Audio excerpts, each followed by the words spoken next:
At my sister's wedding, her new husband started bragging about his Purple Heart and Tier 1 missions. I quietly leaned over and whispered his real discharge rank in front of his new father-in-law. The wedding invitation arrived on a Tuesday. Cream-colored envelope, gold lettering, my sister Tessa's name next to Blake's. I called her immediately to congratulate her. "You've only known him 6 months, I said after we'd talked about the venue. She laughed it off. "When you know, she replied. I didn't argue. We met Blake at the engagement dinner the following weekend. He seemed nice enough, constantly touching Tessa's hand and smiling at her like she hung the moon.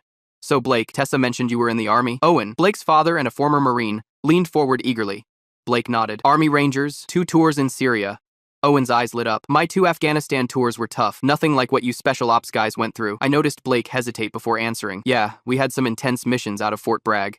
Something felt off. Fort Bragg had been renamed Fort Liberty over a year ago. Every military person I knew had immediately adopted the new name. "Were you at Fort Bragg recently?" I asked casually. Blake shrugged. "In and out. Most of my operations were classified." Owen didn't seem to notice the slip. He was too busy sharing war stories with his future son-in-law. I stayed quiet for Tessa's sake. Later that night, Fallon squeezed my hand under the table. "You look concerned," she whispered. "Something's off about Blake's military stories," I admitted, "but maybe he's just embellishing a little." Fallon nodded. "Lots of guys exaggerate. Doesn't mean he's a bad person." I wanted to believe that. Tessa looked happier than I'd ever seen her. The next family dinner was worse. Blake described earning a Purple Heart after a mission in Syria went sideways. "Took shrapnel to my left side," he said, lifting his shirt to show a small scar. "Lost 2 good men that day." Owen clapped him on the shoulder. "Thank you for your service, son." Later, I overheard Owen proudly introducing Blake to his friends as my future son-in-law, the decorated veteran. Blake beamed with pride. That night, I called my cousin Malik, who had served as an army sergeant for 8 years. Blake mentioned being in the 3rd Battalion using an M4A1 with an ACOG sight in 2018. I explained. "Does that sound right?" Malik paused. "That's weird. Most units had switched to the M27 by then, and the terminology he's using sounds like video game stuff." I thanked him and hung up, feeling uneasy. Tessa was in love. Who was I to ruin that?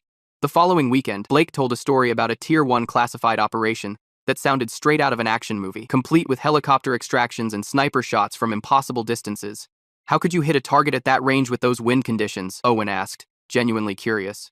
Blake smiled. "That's classified, sir. Special training." Owen nodded respectfully, but I saw confusion flash across his face. My best friend Caleb pulled me aside after dinner. "You should look into this guy before the wedding," he suggested. "Better to know now than later." I spent that night searching Blake's full name online. His social media showed no military photos, just construction work and earlier posts about working at a pizza place through 2019. When I mentioned this to Tessa, she waved it off. "He's modest about his service, says it was just doing his job." The wedding was 2 weeks away. Blake's stories grew more elaborate with each family gathering. "We had to rescue a diplomat's daughter," he told Owen one night. "Can't say where, but it was the kind of mission that doesn't make the news." Owen ate it up. "Must have been tough operating under those conditions." I watched Blake nod solemnly. "Lost some good men, can't talk about it much." That's when I decided to dig deeper. If Blake was who he claimed to be, I'd apologize and never mention my doubts again. But if he was lying to my sister and future father-in-law about military service, I needed to know the truth before Tessa said, "I do." I called Caleb the morning after the dinner party. He agreed to help me investigate Blake's military claims. We met at a coffee shop around noon to plan our approach. "If he served, there would be records," Caleb said. "Let's start with his employment history." I nodded. "Tessa mentioned he works construction now. Has. For a few years." We tracked down his supervisor, Serena, at the construction company. She was surprisingly helpful when I explained I was planning a surprise for my future brother-in-law. "Blake's been with us about 3 years," she confirmed. "Good worker. Started in 2020. That didn't match his timeline. Blake had claimed to be in Syria in 2020. I dug deeper into his social media that evening. His privacy settings were minimal. I found an old Facebook account he hadn't used in years with posts about working at a gas station until 2021. No military posts anywhere. I told Fallon that night. Not even a Veterans Day mention. She frowned. "That's weird for someone who supposedly earned a Purple Heart." I contacted my cousin Malik again. He put me in touch with Ronan, a military records specialist with database access. "I need to check someone's service record," I explained. "It's important." Ronan agreed to help. 2 days later, he called with his findings. "No record of Blake serving in any branch of the military," he said. "Not Army, not Rangers, nothing." My stomach dropped. Blake was lying about everything. The rehearsal dinner was that weekend. I watched Blake tell Owen an elaborate story about rescuing hostages in a classified operation. "We breached through the north wall at 0300, he said confidently. "Took out 6 tangos without alerting the main force." Owen was captivated. "That's incredible operational security." I stepped outside for air and overheard Blake on his phone in the parking lot. "Please, Serena, I need more hours," he begged. "The wedding's costing more than I thought." He sounded desperate, nothing like the confident special operator he pretended to be. Fallon found me outside, concern on her face. "You look troubled." "Blake's lying about everything," I told her. "I have proof." She squeezed my hand. "You need to tell Tessa before the wedding." I hesitated. "She's so happy." What if I'm wrong? But I wasn't wrong. The next day, I found a local newspaper article about a construction accident. Blake was quoted extensively as a worker with 3 years of experience. No mention of military service. I tracked down Theo, the owner of the pizza place Blake had worked at previously. Oh yeah, Blake worked here from 2017 through most of 2019, Theo confirmed, full-time, good with customers. That eliminated any possibility of military service during his claimed deployment periods. At the rehearsal dinner, Owen gave an emotional toast about military brotherhood. I'm proud to welcome another veteran into our family, he said, his voice thick with emotion. The bond between those who served is unbreakable. Blake nodded solemnly, playing the part perfectly. Later that night, I found something even more damning. Blake had posted in 2020 about being turned away from military recruitment due to a medical issue. Tried to enlist today, Doc said, my asthma disqualifies me. Devastated. Rejected by Army. The post had been deleted, but internet archives never forget. The next day, Blake told a story about meeting General Hawkins during a special ceremony. He personally thanked me for the mission, Blake boasted to Owen. I looked up General Hawkins. He had died in 2017, 2 years before Blake claimed to have met him. Tessa's maid of honor, Naomi, pulled me aside at the pre-wedding lunch. Blake told me all his military photos are classified, she whispered. That's why he doesn't have any. Does that sound right to you? I shook my head. No, that's not how it works. With the wedding just days away, I tracked down Miles, Blake's friend from the construction site. He was reluctant to talk at first. Look, Blake's a good guy, Miles finally admitted, but he started making up these military stories after he met Tessa, said her dad was so impressed by veterans.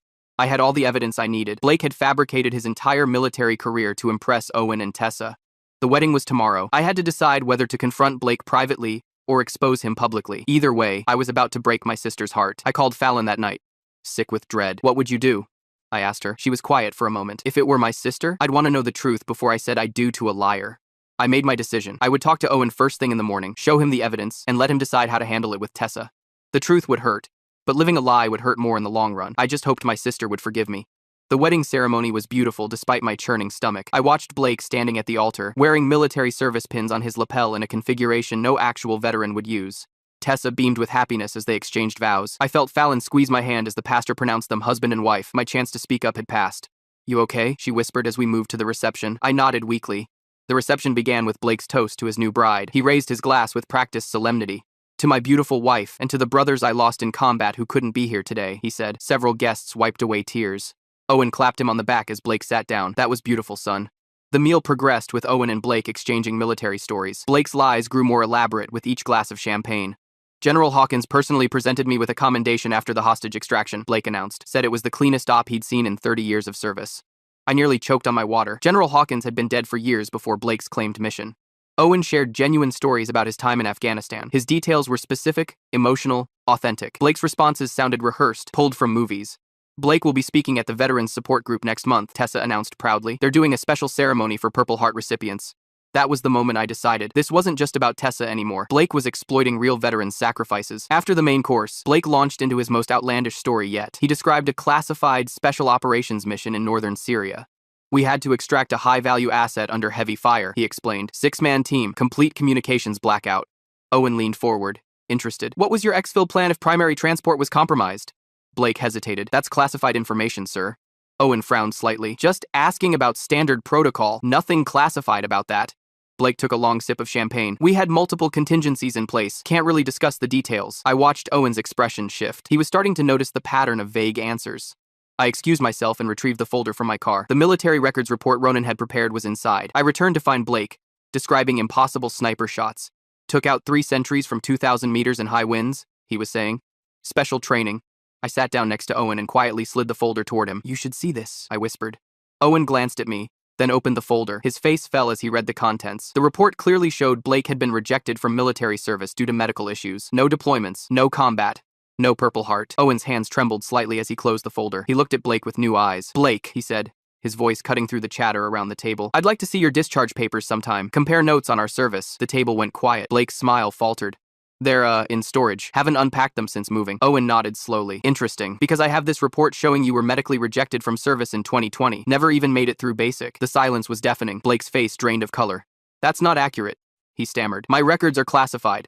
Tessa looked between them, confused. What's going on? Owen slid the report across the table to her. Your husband has been lying about his military service. He was never in the army. Never deployed. Never earned a Purple Heart. Blake stood up, knocking over his water glass. You don't understand. Some operations don't make it into official records. That's not how it works, Owen said quietly. You know that if you'd served even a day, Tessa's hands shook as she read the report. Blake, what is this? Is this true? Blake looked around frantically. I can explain. It's complicated. Did you serve in the military or not? Tessa demanded, her voice rising. Not technically, but not technically? Owen interrupted. There's no technically about military service. You either served or you didn't. Blake's stories began contradicting each other as he tried to explain. The dates are wrong in that report. I was recruited for special operations directly. That's why there's no record. That's not possible, Owen said. His voice was calm, but his eyes blazed with anger.